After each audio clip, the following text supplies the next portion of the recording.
welcome to Lesson 8 of this course on how to master Answer the Public. We're going to look at some broader methodologies for getting to and collating insight using Answer the Public. But first, as always, a recap of Lesson 7 where we looked at all things validation and permissive searches. You learnt the value of understanding your audience's passions, particularly where those passions are so strong that they've become a label. You saw the difference between activity-based searches, like skiing, and persona-based searches, like skiers. And now you know when and why you might choose one type of seed over another, depending on what insight you're looking for. We also looked at permissive search, so now you know what to look out for around that can branch in your Answer the Public report, particularly if you work in a field where permission or social pressure is present and you're a brand that could genuinely help. So, in this lesson, we are not going to look at specifics within your Answer the Public reports, rather how you use the tool more broadly.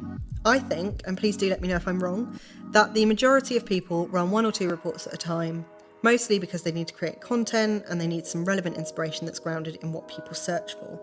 But I want to challenge that way of working and share how I chase insights down rabbit holes, as well as how I make use of mind mapping. So, chasing insight down the rabbit hole. A bit of an odd metaphor, I can appreciate, but this is the way of using Answer the Public that I find most satisfying. I'll talk you through the process shortly, but you'll need an hour or two and to be somewhere you can really get lost in your thoughts, so think about where might be best for you to have a go at this. I should also add that this is much easier when you have a pro license because you won't be restricted as to how many reports you can run in one day. If you're interested in signing up, then I'll pop a link below. One other point, if you've not yet downloaded or printed the infographic in your course materials, then please do. It serves as a really useful guide to have to hand as you explore this process. So I guess the brief for this methodology is that you don't have anything specific you need to find out, more that you're curious and you want to immerse yourself in how people search, think and feel around a certain topic. And you're open to discovering insight along the way, whatever form it might come in. So start by running a number of Answer the Public reports on that topic. As we covered off in Lesson 1, think about the different ways someone might phrase whatever it is you're interested in and avoid jargon. And also make use of the tip I shared in Lesson 5 around experimenting with possessive pronouns, so maybe try some seeds that use my or even our, if applicable. Ideally, you'll have a number of tabs going now, each with related terms around your focus topic. You now want to spend time digging through those reports. I really like to print out the wheels, or the data, and scribble all over them, highlighting things that are interesting, using colour codes to theme or group terms, and scribbling out anything that I don't think is relevant. In doing so, I usually uncover either specific ideas for new, still related seed terms, or I identify a theme which I can use to build out new seed terms. And so I repeat the whole process again, and this is the rabbit hole point. The idea is that you start quite broadly, so above ground, if you like, and then as you find interesting threads, you continually run new reports using them as seed terms, getting narrower and narrower till you're exploring quite niche but relevant and interesting points. And along the way, you will no doubt encounter some dead ends where a seed term just gives you nothing that you can use, and that's fine, it's all part of the process. Just back up and go back to where you were previously and find something else. I'm going to show you a very light touch example of me working in this way, starting with red wine as my seed. Now I've cheated a little bit and looked at this in advance, but in reality I'd spend a good chunk of time digging through this report. But I know that there's something interesting down in the alphabetical section, in the H section. I can see red wine hot chocolate, and I didn't know that that was a thing. Equally in the C section, I didn't know that red wine Coke was popular, or red wine cake. So already I've got some new seed terms to play with, and I'll go back and run each of these as individual seeds. Following the red wine hot chocolate thread, I'm starting to see some of the publishers who must have written about it coming through in people's searches, red wine hot chocolate BuzzFeed and red wine hot chocolate The Tig, and I can see that people are looking for a red wine hot chocolate packet. And as an aside, looking in Google Shopping, no one seems to be selling it. If I back up to the red wine cake report, I can spot some of the chefs and websites who must be talking about it or offering up recipes. Chocolate red wine cake Jamie Oliver, red wine cake Giada de Laurentiis, forgive my pronunciation on that one, red wine hot chocolate cake Trisha Yearwood, and so on. I might want to use these as new seed terms, or I might not. The point really is to keep running as many reports as you can, immerse yourselves in them, and then use them as springboards for new seed terms.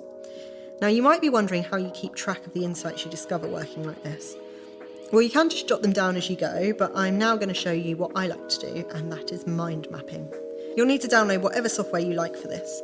I quite like MindMap, which has a free version, or you can just do it by hand, which also works, though doing it digitally makes it a bit easier to make amends and shift things about as you go. So if I start with a report on plants in Answer the Public, that's what I'd also use as the central term in my mind map. Looking at my report, I can see a common theme of science coming through, particularly on the how branch. So I create a branch or spoke on my mind map for anything related to science. By the way, the beauty of all this is that if I later decide that science is the wrong label or it's too broad or something else, I can change it to whatever is more appropriate. At this point, I'm going to populate my science branch with any seed terms I see in Answer the Public that fit. So how plants produce biomass, how plants produce water, how plants reproduce asexually, how plants make food, there's loads. In fact, there's so many that I already might be identifying sub-themes to group the terms better within my science category. So I might have a branch for food and energy, another for water, another for respiration, and another for reproduction. Once I was confident I'd covered everything interesting from a science standpoint for the moment, I'd go back to my report and look for a new theme for my next big branch. I can see how plants survive in the desert, so I might want a habitat branch to house this.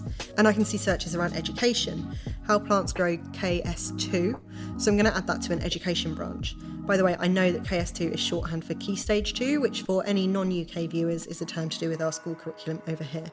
But if you ever see anything that doesn't make sense to you, you can always Google it to get a better understanding. So I would just keep doing this until I've examined the full Answer the Public report and I've recategorised everything into themes that make sense to me. What you'll end up with is something a bit like the wheels in Answer the Public, but with many more layers and categories defined by a human's interpretation of the data. And that point is really important because while the bridges in Answer the Public help you get to insight quicker, they will never do the job that a human can in interpreting and theming the data beyond quite simple language. Equally, your custom mind map will cover off a number of different terms around your theme. It's not possible to combine several terms into one report in Answer the Public as it stands. One final point on this is that I am without doubt a visual learner, but I know of colleagues for whom this mind mapping method would be a nightmare.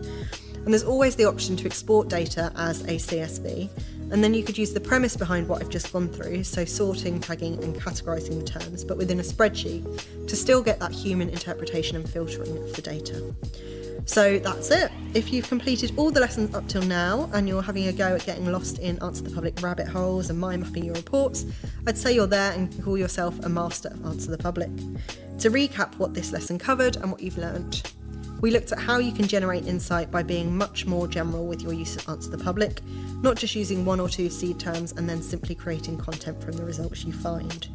We explored the theory behind getting lost down a rabbit hole and how running lots of reports around one theme, exploring them all in detail and then finding interesting terms to fuel new seeds can be a really interesting and valuable process if you're looking for quite broad insights. We also looked at mind mapping as a method for capturing the insight you find and the benefits that mind maps present, from being able to combine multiple Answer the Public reports through to capturing the human interpretation of the data.